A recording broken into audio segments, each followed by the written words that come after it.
this video, I'm gonna give you 5 books that I think every freelancer should read.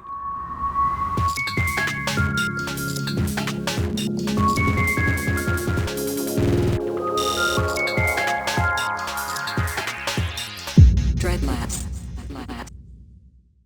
What's going on, everyone? My name is Tom from Dreadlabs and I'm a visual artist and graphic designer. I've been freelancing as a graphic designer for over 8 years now, and for 4 of those years I've been freelancing full-time after I graduated college. Most things I learned by making mistakes, but around 3 years ago I started reading books on freelancing, entrepreneurship and self-help. And a lot of the things that I read in those books taught me things that I didn't learn in college. To be honest, I didn't really learn a lot in college to begin with, but that's a whole other story. Anyways, the books that I'm going to cover in this video will probably help you boost your freelance career as a creative. Some stuff might also apply to you if you're a non-creative freelancer, but not everything I'm going to cover in this video. But if you're a graphic designer, photographer, videographer, artist, or you basically create anything for a living, then pretty much all of these books will have value to you. If you want to get some of these books for yourself, consider buying them through the links in the description down below. These are affiliate links. That means that if you buy them through the links in the description down below, you will support my channel and it doesn't cost you anything extra. So basically a win-win for the both of us. So before we dive into this first book, don't forget to subscribe to this channel for more videos, because I have over 200 videos focused around graphic designing and freelancing.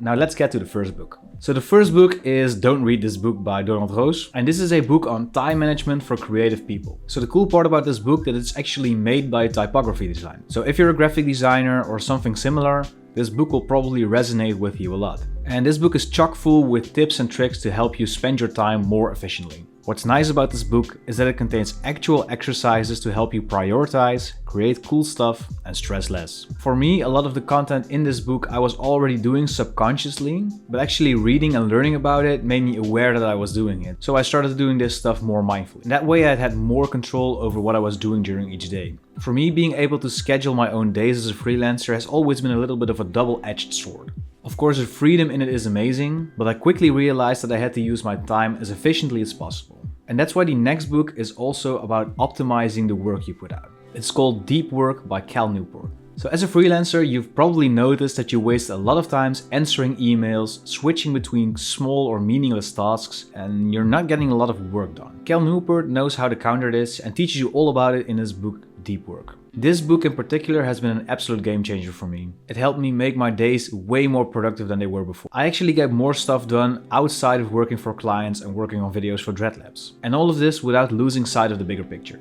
Out of all of the books I've read on productivity and self-help, this one's probably my most favorite. The writer Newport has some other books on productivity, and one of those that I've read is called Digital Minimalism. And digital minimalism is a whole other thing, but it also really helped me out a lot. Anyways, back to Deep Work. Reading this book at least saved me an hour a day that I was basically throwing away for no reason. It also covers the concept of flow, and to me flow is essential being a creative freelancer. But some of the remaining books also cover flow, so I'll get into that a little bit later. So book number 3 is called The Art of Impossible by Kotler.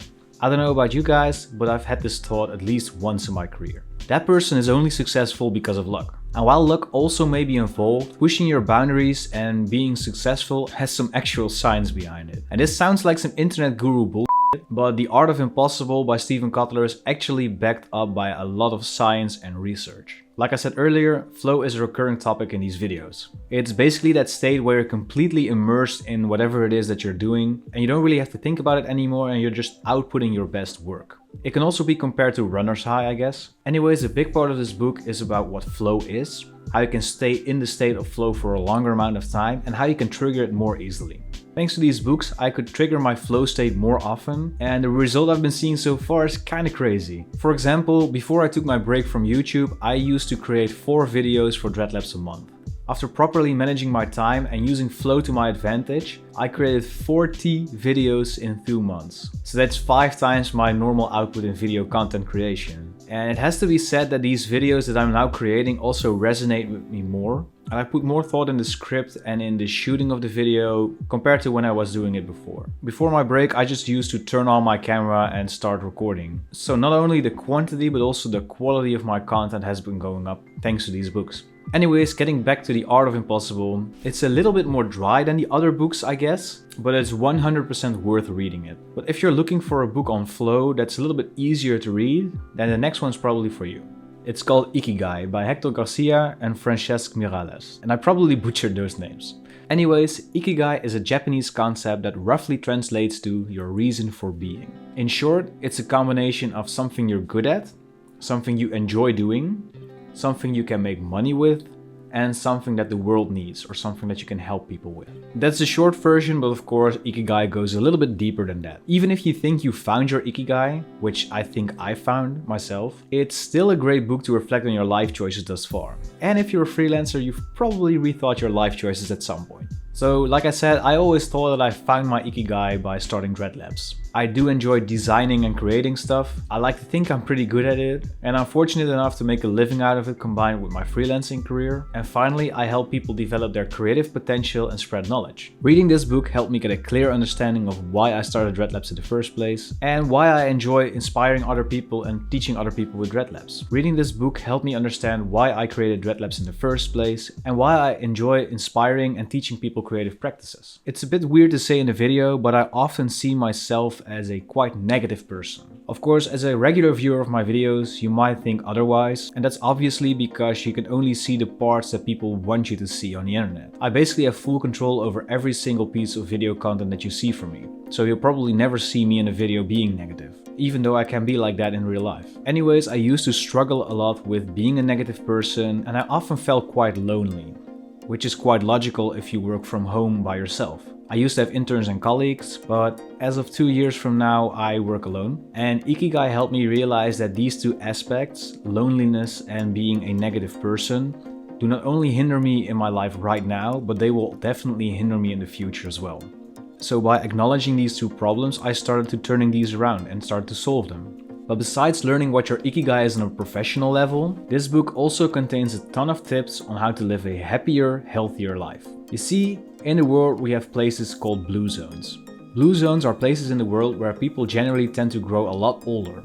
Basically, there's a high density in people who live there who grow over 100 years old. And these elderly people often live an active, social and positive life. And in the book of Ikigai, they basically cover a lot of the things that make these blue zones a blue zone. Long story short, Ikigai teaches you how to live a happier, healthier life. And that's what I want you to be, healthy and happy. The final book is called The Creative Act by Rubin.